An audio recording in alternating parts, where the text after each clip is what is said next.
اپنا ذرا کیا نے چاکا کھولیا کرو.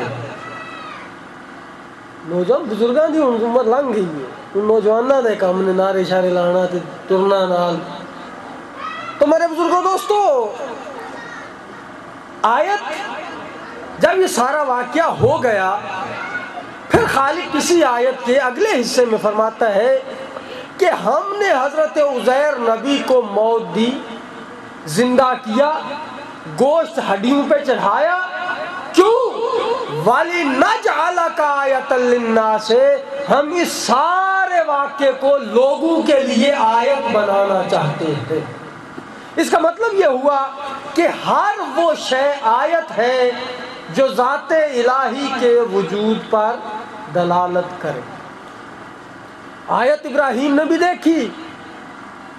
حضرت ابراہیم نبی ہیں، صاحب کتاب ہیں. ابراہیم خلیل خدا ہے. خلیل کا معنی کیا ہے؟ پڑھے لکھے صاحبان تشریف فرما ہے. خلیل کسے کہتے ہیں؟ دوست.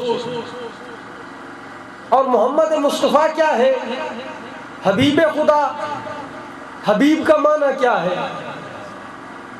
دوست. خلیل بھی دوست، حبیب بھی دوست. ایک امتی نبی ہے، 1,23,999 نبیوں کا سردار ہے، وہ بھی دوست، یہ بھی دوست. تو جو صاحبان تشریف فرما ہے ان کے لیے آج صرف 2 لفظوں کی وضاحت کروں گا. خلیل کس دوست کو کہتے ہیں اور حبیب کس دوست کو کہتے ہیں. بڑی سادہ سی گفتگو، کوئی عالمانہ رنگ نہیں. طالب علم ہوں، طالب علمانہ سی گفتگو بچوں کو بھی سمجھانے کے لیے. ابراہیم ہے خلیل خدا، محمد مصطفیٰ ہے حبیب خدا. خلیل بھی دوست کو کہتے ہیں، حبیب بھی دوست کو کہتے ہیں. ایک امتی نبی ہے، 1.25 لاکھ انبیاء کا سردار ہے، وہ بھی دوست، یہ بھی دوست. فرق اللہ کیا ہے؟ تو لیجئے سمجھیے گا. میں ہوں مولوی، میرے ہیں 2 دوست. اب جو ان معنوں پہ دھیان رکھے گا اسے آخر پہ لطف آئے گا، کیونکہ میں نے یہ دونوں معنی قرآن سے ثابت کرنے ہیں. میں ہوں مولوی، میرے ہیں 2 دوست. ایک وہ جو میرے ساتھ تعلق بنانا چاہتا ہے. مولوی رہنا تعلق ہونا چاہیے، نکاح، جنازہ، ختم، دعا، مجلس بھی کدے کدے پرانی پایا جاتی، یعنی مولوی سے تعلق رکھنا چاہیے. ایک وہ دوست ہے جس کے ساتھ میں تعلق بنانا چاہتا ہوں. ایک وہ جو میرے ساتھ تعلق بنانا چاہتا ہے، ایک وہ جس کے ساتھ میں تعلق بنانا چاہتا ہوں. ایسے نہیں اور قریب کروں. میں نے بنایا مکان، ابھی بنایا نہیں ہے، مسجد میں ہوں. میں نے بنایا مکان. اب میرا وہ دوست جو میرے ساتھ تعلق بنانا چاہتا ہے، اسے پتا چلا کہ مولانا نے مکان بنایا ہے. صبح صبح اٹھا گھر سے، مٹھائی کا ڈبہ لیا، میرے گھر پہنچ گیا، ڈک الباب کیا. میں نے دروازہ کھولا، آئیے بھائی آپ. بس مولانا آپ عجیب دوست ہیں، مکان بنایا ہے اور ہمیں بتایا ہی نہیں. جب اس سے مجھے یہ کہا، میں نے اسے اندر بٹھایا، بادل نخواستہ چائے وغیرہ پلائی اور پھر اسے اپنی مصروفیات بتانا شروع کر دی. صبح اٹھتا ہوں، بچوں کو پڑھاتا ہوں، پھر بچوں کو سکول چھوڑنے چلا جاتا ہوں، پھر مدرسے چلا جاتا ہوں، ادھر ادھر کی سنا کے.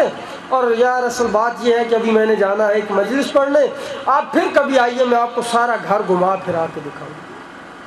میں نے اسے ٹال مٹول کے بھیج دیا. یہ کون ہے؟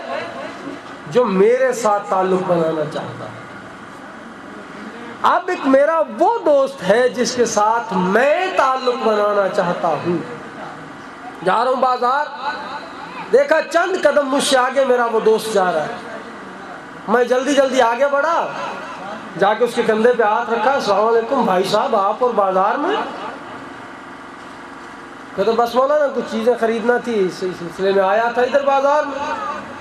تو اچھا، میں نے کہا اب فرق محسوس کیجیے گا. میں نے اسے کیا کہا کہ بھائی دیکھیں آپ عجیب دوست ہیں, میں نے مکان بنایا ہے آپ دیکھنے ہی نہیں آئے.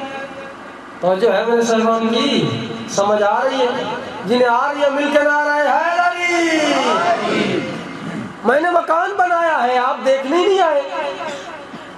جب کہا نا میں نے مکان بنایا آپ دیکھنے ہی نہیں آئے, اب وہ مجھے کیا دیکھ کے کہتے ہیں, کہتے مولانا بس مصروفیت ہی ایسی ہوتی ہے, صبح اٹھتا ہوں بچوں کو اسکول چھوڑنے جانا ہوتا ہے, پھر آفس چلا جاتا ہوں, ادھر سے آتا ہوں بچوں کو اسکول سے لانا ہوتا ہے, ادھر ادھر کی. اس میں مجھے بھی سنائی اور کہا کہ انشاءاللہ کبھی وقت ملا تو آئیں گے آپ کے گھر. میں نے کہا دیکھیں ہم آپ سے محبت کرتے ہیں, محبت کا تقاضا ہے, اگر آپ کے پاس کنوینس کا مسئلہ ہے, گاڑی نہیں ہے, تو میں گاڑی بھیج دیتا ہوں, آپ میرا گھر آ کے دیکھیے. ایسا ہوتا ہے یا نہیں؟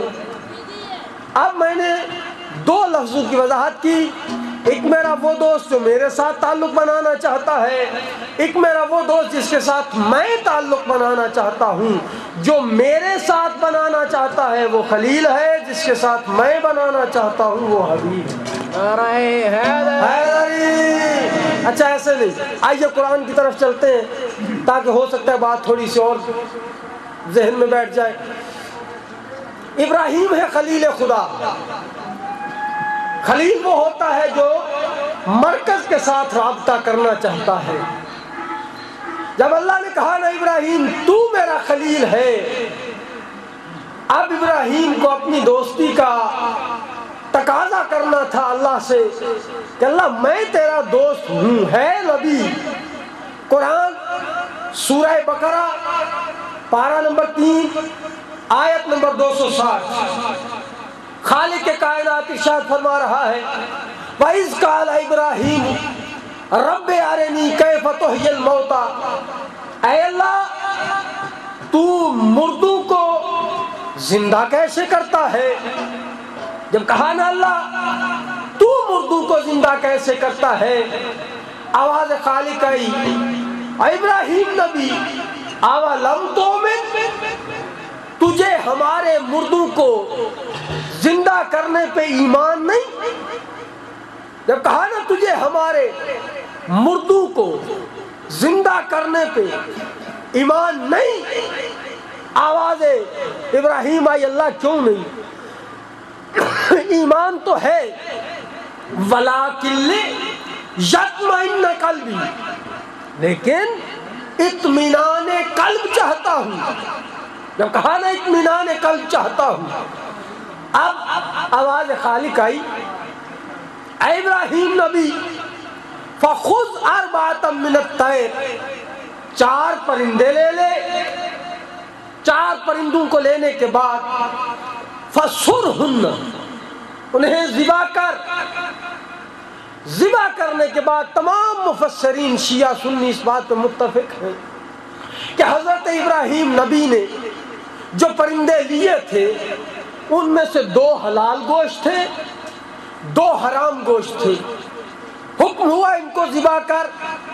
ذبح کرنے کے بعد ان کی گردنیں علیحدہ کر لے, گوشت کو کوٹ لے, حلال گوشت کو بھی کوٹ لے, حرام گوشت کو بھی کوٹ لے. کوٹنے کے بعد حلال گوشت کو حرام گوشت میں مکس کر دے, ملا دے. ملانے کے بعد کیا کرنا ہے, ثم اجعل علی کل جبل منہن. اے ابراہیم نبی زندگی اور موت کا کھیل تو دیکھنا چاہتا ہے, اس حلال حرام مکس گوشت کو لے کے جا کے پہاڑوں کے اوپر پھیلا دے. پھیلانے کے بعد ان چونچوں کو ہاتھوں میں پکڑ لے. ثم ادعوہن یأتینک سعیا, او میرا خلیل نبی ان چونچوں کو ہاتھوں میں پکڑ کے گوشت کو آواز دینا, حلال اپنی جگہ سے اٹھے گا, حرام اپنی جگہ سے. نعرہ حیدری.